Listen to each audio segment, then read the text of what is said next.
पराग शहा, श्री रईस शेख, श्री पराग शहा।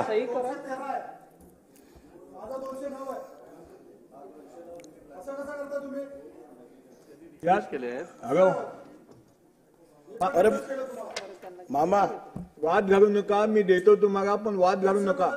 मी देतो तुम्हाला, वाद घालू नका।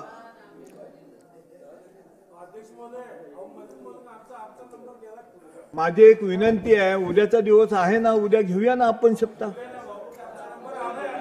हा माझी तुम्हाला विनंती होती, तुमच्या अर्जंट उद्या तुम्ही नसाल तर एक पत्र तरी तुम्ही दिलं पाहिजे। मला एखादं पत्र तुम्ही दिलं असतं तरी तुमचं नाव मी अनाउन्स केलं असतं। मी का अंतर्ज्ञानी आहे का? तुम्ही पत्र दिलं पाहिजे होतं दादा, तुम्ही अनुभवी आहात।